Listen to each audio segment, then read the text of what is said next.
என்ன சார் கிளாஸுக்குள்ள பசங்களே தானே, இது மேக்ஸ் பீரியட் தானே. போன வாரத்துல 3 பிடி பீரியட் பிரின்சிபலை வச்சு மிரட்டி எல்லாத்துல இருந்து புடிங்கி டெஸ்ட் வச்சீங்கல்ல, அதுக்காக இந்த வாரத்துல 3 மேக்ஸ் பீரியட் நான் எடுத்துக்கிறேன். என்ன சார் விளையாடிட்டு இருக்கீங்களா? இன்னைக்கு ஒரு முக்கியமான மாடல்ல ஒரு சம் நடத்தலாம்னு பிளான் பண்ணி வந்துட்டு நீங்க பாட்டுக்கு மேக்ஸ் பீரியட் கேட்டுட்டு இருக்கீங்க. இதே மாதிரி தானே எனக்கு இருக்கும். நீங்க மேக்ஸ் பீரியட் திடீர்னு கை வைக்கும் போது, சார் பசங்களுக்கு படிப்புதான் சார் ஒரு சிறந்த எதிர்காலத்தை ஏற்படுத்தி தரும்.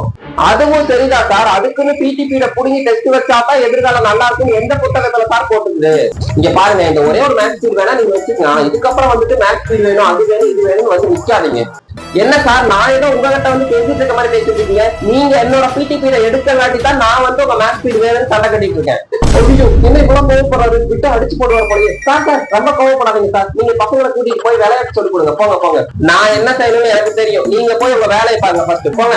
சபா, இனிமேல் இவர்கிட்ட சண்டைக்கே போகக்கூடாது. நம்ம பேசாம தமிழ் ஐயா பக்கம் தெரிஞ்சிருவோம். தமிழ் ஐயா, உங்க பீட கொஞ்சம் கொடுக்குறீங்களா? டெஸ்ட் வைக்க வேண்டியது இருக்கு.